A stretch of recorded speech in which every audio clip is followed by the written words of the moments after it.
We always say necessity is the father of all innovation, and agriculture in Israel is sort of like the poster boy for exactly that.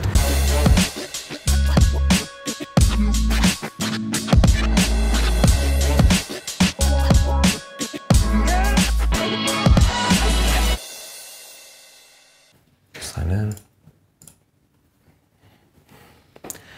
'Cause I'm free. About 10 years ago, I get this poster from a good friend who worked in the World Zionist Organization, which is celebrating 100 years to the first Zionist conference. So the first Zionist conference is 1897 in Basel, Switzerland.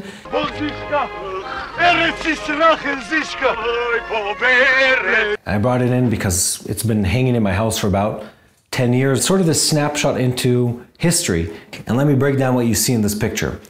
He's muscular, he's tan, he's looking with an earnest view into the future. He's in the land of Israel. Help him build Palestine. Palestine was the name of the land. 1897, this is still under the Ottoman Empire. I'm going to do my best in Yiddish. It says, helped ihm boin Eretz Yisrael. Helped him build the land of Israel, or Palestine in English. And the people behind it are Keren HaYesod. Keren HaYesod is the biggest Jewish fundraising organization. What we see here is a new version of a Jew. When the first Jews come back to the land of Israel, the model of the Jew is no longer agricultural and is no longer one of a combative nature. It's the religious Jew, the diaspora Jew that you would imagine, with the outfit and the garb and all of that. And this is the new model. If you're thinking in today's terms, this is like the new fashion. This is what Jews started looking like. We're in the middle of Jerusalem, and oddly enough, we're in one of the only places here that has nature in the middle of the city, called the Bible Hill, Givat HaTanach. But it's this preserved hilltop that has all this archaeology and history and artifacts in the center of Jerusalem. So in the late 19th century, so the 1880s, the first large number of Jews come back to the land in a really, really long time. And these Jews have a serious problem. They have an image problem, and in the diaspora, they become the people of the book. They become the people of the Bible, they become the people of scholarly discussion and rabbinical studies and all these things, and they lose touch of being connected and grounded to the land. And then they come back to Israel in the 19th century, and they have to sort of gap all those centuries of not being connected to the land of Israel, and they have to do this really quick, hold on, let's change the way we describe ourselves. People in the land didn't lose the brain power that was part of their national ethos before they came to the land of Israel. So these same people, they're still sweating in the fields, they're still working, but they had an edge.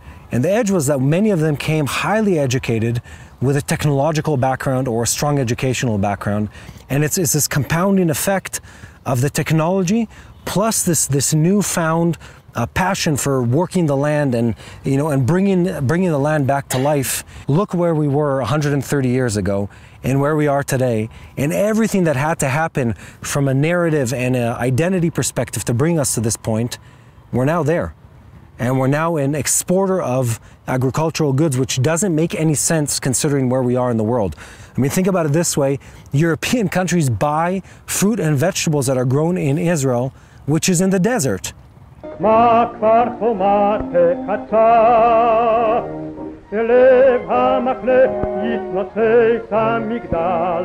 So these early kibbutzim in the land, they connect three very important dots: the ideology of the connection to the land, the religious zeal of loving the land that they're working, and the knowledge of how to work the land. And all those things connected combine to sort of be the catalyst for some very innovative technology that comes out of Israel. It's this really creative process that leads us to the fact that today, this country, they've created some really, really, really clever solutions that are sold worldwide. We always say necessity is the father of all innovation, and agriculture in Israel is sort of like the poster boy for exactly that. There's this desert narrative, which is the story of the Israeli desert and the desert anywhere. The Bible story is nothing comes easy to sort of the heroes of the Bible or the Jewish people. It's always that same storyline. anyone of substance in the Bible to get to the promised land. You talk about Jesus being tried in the desert, or King David being tried in the desert, or the prophets having to sort of endure suffering. It always goes through this time of trial and tribulation. And to succeed here, they had to really be innovative and hardworking and dedicated. But when they were, it really created a unique type of people and a unique mindset and unique mentality about how you solve problems in the land. And in that way, they connected all the way to the kings of the Bible. Nothing of substance, nothing of quality comes in this land without working hard for it. That was a story back in the day, and that's again the story today. Thank you for joining us as we provide a spiritual insight of what God is doing in Israel and in the Middle East. If you want to learn more about what God is doing in Israel, make sure to visit us on our webpage and follow us on social media. Shalom, and God bless you from Jerusalem.